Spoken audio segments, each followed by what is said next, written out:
The topic is in relation to the Paris Club. The immediate context of this very topic is that recently Sri Lanka has reached an agreement in principle with this particular group. Now, again, we know that when it comes to the prelims examination, for example, here also in 23, the questions in relation to the important international organizations become important. For example, in 23, the question was asked in relation to G20. Similarly, the questions in the previous year have already been asked in relation to the Gulf Cooperation Council, Indian Ocean Rim Association, etc. Right? So, similarly, here we will be discussing certain key facts related to the Paris Club. Right? And on the basis of this, we shall be discussing the practice question also. But before discussing the practice question, first we will see that what is the Paris Club. So basically, we all know that Sri Lanka is undergoing economic challenge, and that is why it has reached to various multilateral groupings as well as bilateral agreements with different countries in order to secure their economy. They have been reaching them to secure certain debts which they can use to revive their economy. Right? And somehow they have also entered into a situation from where they are not able to regain. Yes, they have taken many steps, and one of those steps is reaching out to a Paris Club. So, what exactly is the Paris Club? Paris Club is basically the creditor countries, right? So, it is a group of creditor countries, and most of these countries are the OECD members. So, there are 22 countries, and their objective is to find sustainable debt relief solutions for the countries that are unable to repay their bilateral loans. Now, the question is that if there are 22 countries, so do you have to remember the name of every country? Obviously not. It is not possible. What is important is that whether India is the member. No, India is not the member. Second, whether China is a member. No, even China is not the member. And also, recently there have been certain conflicts between China as well as the Paris Club, because earlier Paris Club, this grouping basically, was the main organ which was into this business of helping the countries to repay their debt and to revive their economy. But in these years, we also know that China has aggressively moved towards this particular step. China itself unilaterally is providing loan to different countries. So don't you think that there is a conflict of interest between the Paris Club and China, right? So that this is the reason that why China is not a member of this, right? Now, Russia is a member, US is a member. Okay. Then after this, there is an observer status also. So this observer status is accorded to various international NGOs who can attend but cannot participate in the meetings, right? Then there are certain other key facts also. First of all, that this group works on the principle of consensus and solidarity, which means that any agreement which is reached with the debtor country will apply equally to all other countries. Okay, important thing is that principle of consensus and solidarity is there in the Paris Club. Next, it does not have any statutes. It is important. Now, this Paris Club is basically the informal group. And because this is an informal group, therefore, this group does not have any statutes. Also, the outcomes of the negotiations among these countries is not legally binding. Right? So, it is not legally binding. That means if negotiations have taken place, they have agreed that yes, the creditor and the debtor country will fulfill certain conditions, but still it is not legally binding. Okay. Then the presidency of the Paris Club is ensured by a French territory. Again, a fact. Right? So these are certain important key facts in relation to the Paris Club. Also, there is another terminology which is sometimes in news, which is the London Club. So now how Paris Club and London Club differs, just few differences, again of factual knowledge, nothing as a concept to understand. So basically London Club is another informal group, but this is the group of banks to lend the countries and not the countries. Paris Club, here we saw that there were 22 member countries. London Club is a group of banks, again doing the same thing, but banks are doing, right? The major clients of the London Club belong to the Latin America and Asian countries. In contrast, the Paris Club serves the interest of the sub-Saharan African region mainly. Right? These are certain key facts related to the Paris Club. Okay. Informal grouping, 22 member countries, India and China are not the member, US and Russia, yes member. Their aim is to help the countries to come out of the economic recession by paying certain debts, by providing credit to them, right? Informal grouping, hence no statutes, not legally binding outcomes. Now let us look at the practice question. Which of the following statements are correct regarding the Paris Club? Again, a simple question, two statements. It is a formal group of mostly the Western creditor countries. Incorrect. It was established via Rome statute. No. So neither one nor two will be the correct answer. Right? Factual one. Moving to the next topic. Now this topic is in relation to the PM JANMAN scheme. Now this scheme is in a context that recently the cabinet has approved certain amount as outlay for the tribal welfare. So this gives us a signal that PM JANMAN is basically focusing on the development of the tribal groups. And more specifically, not all the tribal groups, not all the tribal areas, they are basically referring to the particularly vulnerable tribal groups. So in the tribal groups also we have a section that which is the most vulnerable, which is particularly vulnerable among the whole section of tribal groups. For example, when you have to talk about tribes like Nicobaris, right, Sentinelese, right, Jarawas.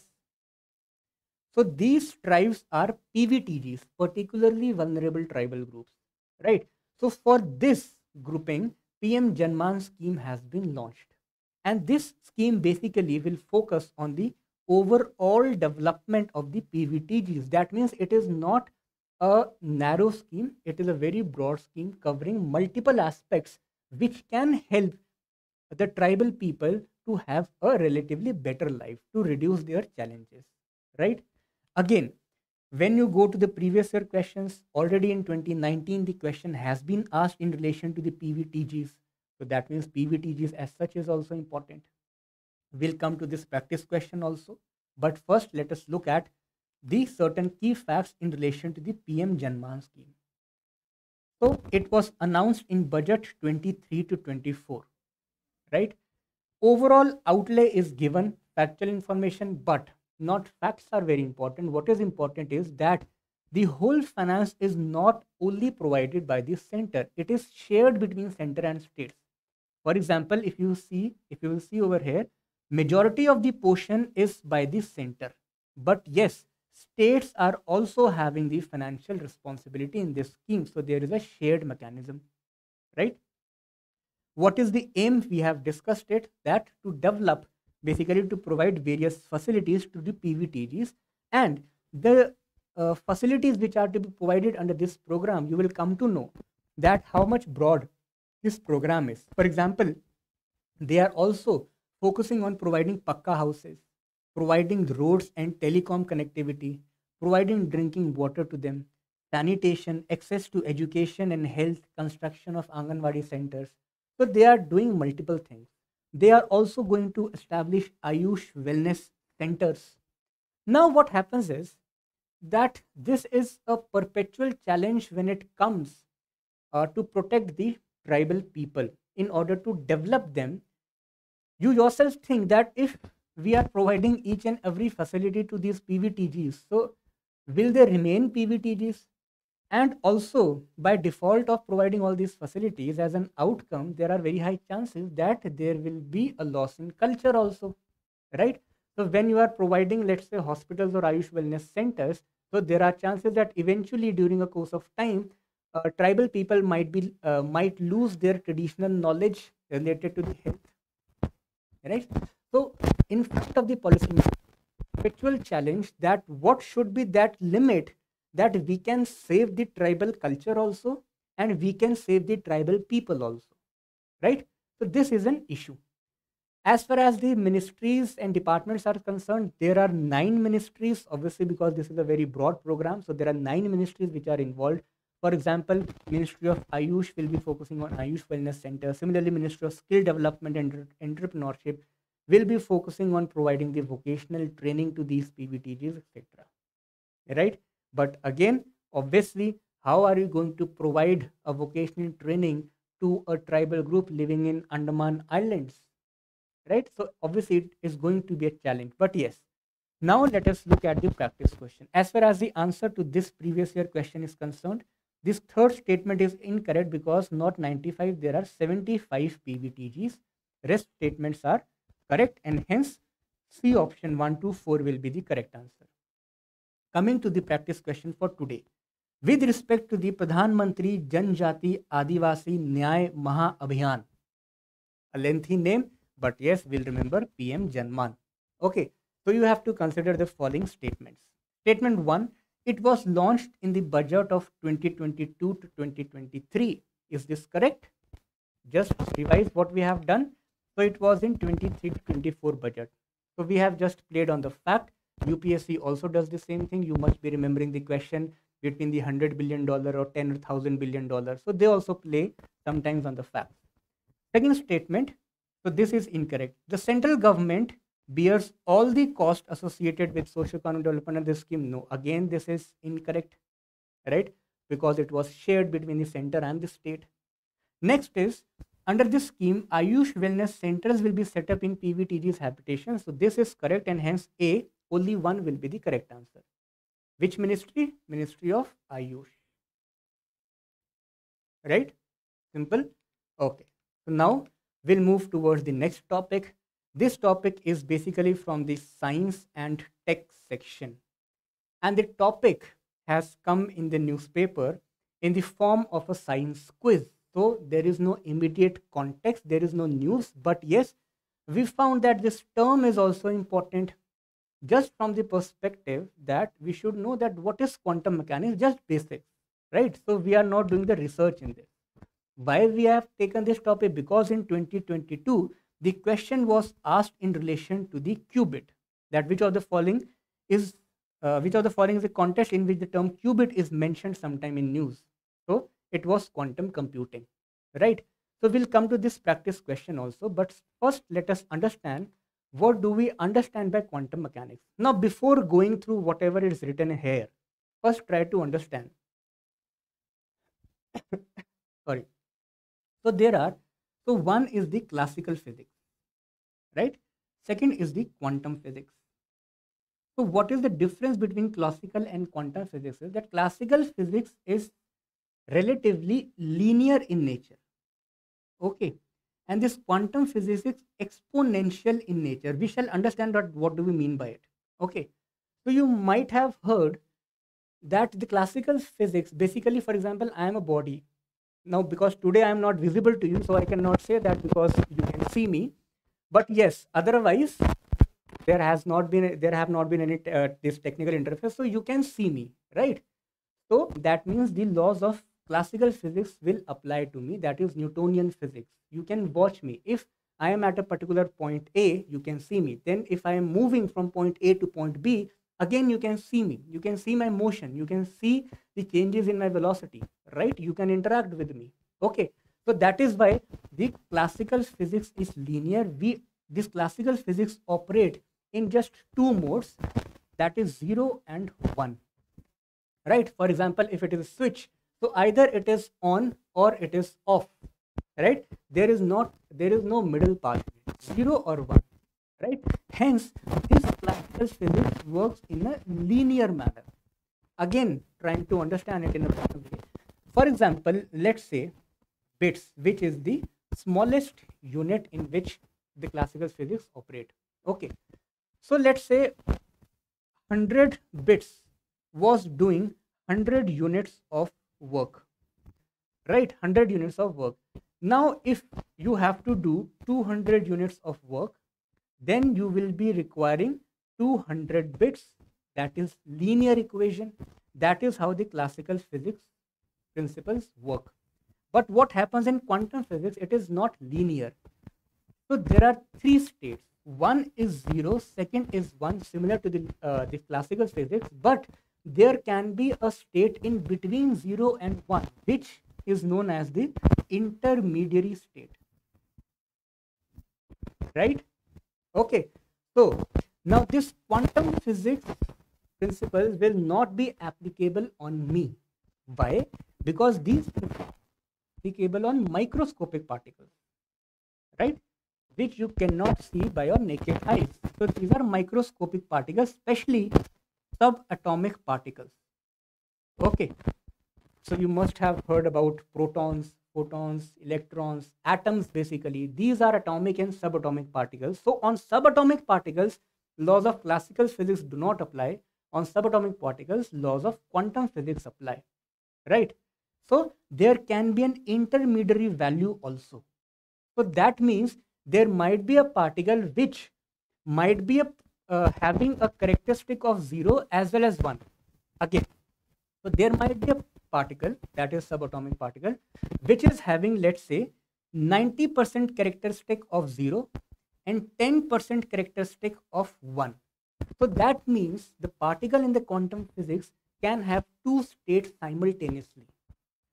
Right? Similarly, it can have 80% of the characteristic of 0 and then 20% characteristic of 1.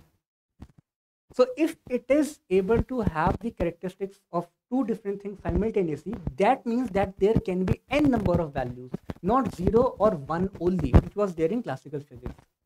So I think that now in a very simple common man's language, we know that what's the difference between classical physics and quantum physics, quantum mechanics. The daily application, or one of the most important applications from the quantum mechanics perspective, is the quantum computing. Now, when we talk about the quantum computing, from the civil service examinations, there are two important terminologies. One is the quantum superposition. Second is the quantum entanglement. So quantum superposition basically is the thing which we have discussed, that the quantum object can exist simultaneously in more than one state or location. That means having some property of 0, having some property of 1. Simultaneously, one particle is existing in two different locations, showing two or more than two different properties. Right? This is the superposition. And because now one particle can have different types of properties, can show different types of properties, that means it can perform multiple operations simultaneously. Are you getting it? So multiple operations, and hence it can speed up the operations. So this is the superposition. Now come to the entanglement. What is entanglement? It is basically, now let us assume that there are two particles. So the bits is of classical physics and the smallest particle of the quantum physics is qubits. Right? This qubits. Okay. Now, let us assume that there are two qubits, 1 and 2. What do we mean by entanglement is that both these qubits, both these particles are interacting with each other themselves. Again, let us try to understand this.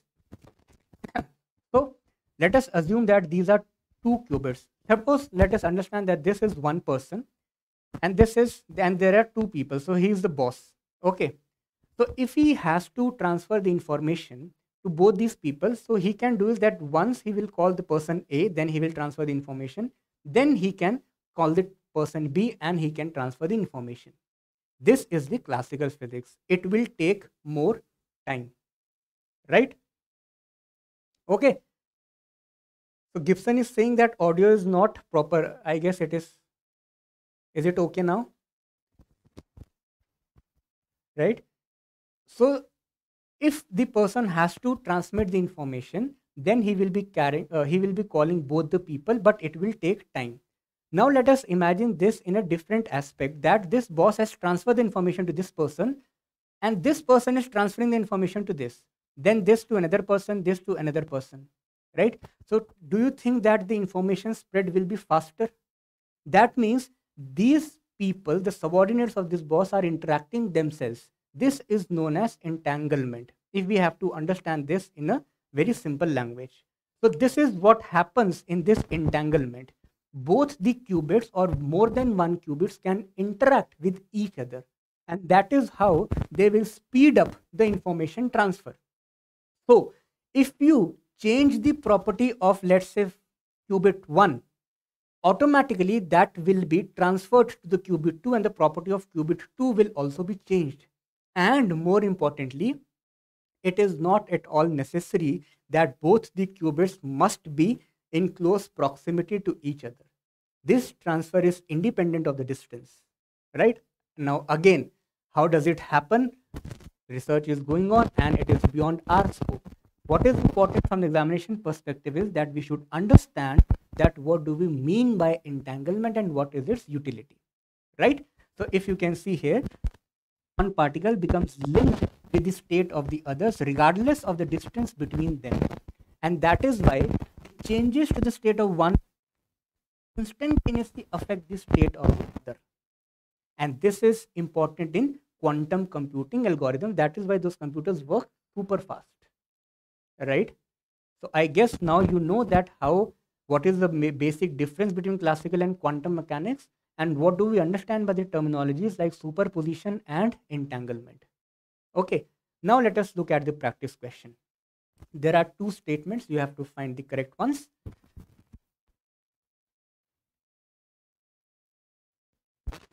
One state or location. Now you think that whether it is correct or not. Statement 2 is saying superposition involves the instantaneous change in state of one particle affecting the state of other particle. So don't you think that both these statements are interchanged? So neither one nor two will be the correct answer, right? Okay. Now from science and tech, we shall move towards the environment section. Again, we know in the paper, the questions from environment, ecology and biodiversity are very important, right? So we are taking this topic for today's discussion. This topic is text of Lantana camara. Now you people must be knowing this thing, that Lantana camara is one of the very dominant invasive species, not only in India but also across the world, right? This picture which has come in today's newspaper, it is basically the sculpture of elephants made out of this Lantana camara shrub or grass. Okay, so this is a shrub variety. Using Lantana camara, they have made this sculpture. So now who has made this sculpture? Obviously we are not doing this, but in today's session we will be knowing certain key facts related to this particular species. And we know that the questions in ecology from the species regularly appear in every year in prelims paper. So we will come to the practice question also, but first we shall look at certain key facts related to the Lantana camara, right? 1. If you see, this is the picture. You people must have seen these type of flowers, these type of leaves, if you people have gone to certain forest areas, right? Because a huge chunk of Indian forest areas are covered by Lantana camara. If you see the statistics, out of around 7 lakh kilometers square, around 3 lakh kilometers square of forest is being invaded by Lantana species. So this is the huge problem, right? So first, which is the original place of this? If it is invasive to India, so it has to be native to some region. So it is native basically to the tropical American countries.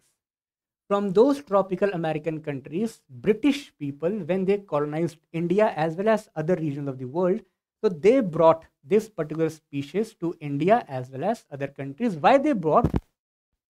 For the ornamental purposes. Because here you can see the presence of flowers, so they thought that they will take this species, and at that time, because ecology was not there, so they took species and they brought it to their colonies, and they used these ornamental species especially in their gardens. But eventually, because it was an invasive species, it ran out of their gardens and spread it to various other regions, including the dense forest, right? So why do they spread so fast? They spread because of the seeds of this species. These seeds are eating birds, monkeys, bears, etc. So there is a large scale dispersion of their seeds and hence their spread. Then they have the capability to grow from its root stock and nodes also via vegetation propagation. So they can grow very fast. They can be they can grow as a creepers also. They can be there on the ground. They can climb the trees. They can be present on the upper canopy of the trees also, right? So they are very widespread. Next, they also have a resistance to high temperature as well as moisture. So they can resist high temperature and moisture. That means they can resist the impacts of climate change also. So climate change can be detrimental to a native species in India, but invasive species is able to tackle the impact of climate change, the rising intensity of heat. So obviously it has a better adaptation. So hence it can fight in a more effective way compared to the native species. It will outgrow the native species, right? It has invaded more than 40% of India's tiger ranges, the Shivalik Hills, Central India, Southern Western Ghats, etc. Similarly, example is the Bandipur Tiger Reserve, Rajaji National Park. Many of these national parks and tiger reserves are hit by the Lantana camara, right? Why it is invasive? Because it beats the native species in the competition. It outgrows them, right? It competes with the native plants for the space and resources. It alters the nutrient cycle in the soil, and it also leads to reduction in the forage plants for the wild herbivores. If they are consumed by certain animals, then they can have many diseases. They can face allergies, diarrhea, liver failure, etc., further leading to the loss in the further leading to the animal's death. So this is the negative or the detrimental impact of this particular invasive species in India. This is Lantana camara. Now let us look at practice question. We have to consider the following statements. Two statements are given in relation to the Lantana camara. It is an invasive species in India brought by British from tropical Americas. So yes, correct. It is mainly dispersed by the fruit-eating birds, monkeys, deers, etc. This is also correct. Easy question, but question. Before discussing the question, we have gone through all the important key facts. Okay, and this is the same thing which you have to do while preparing these things also. So first prepare the material and then try to answer the questions. Okay, this is basically the map, and you can see that how not only in India, in the whole world, there is an invasion of Lantana camara. And you will see in India also, these regions are basically rich in biodiversity. These regions are rich in forests. That is why we are challenged by Lantana camara when it comes to the conservation of these ecologically fragile areas, right?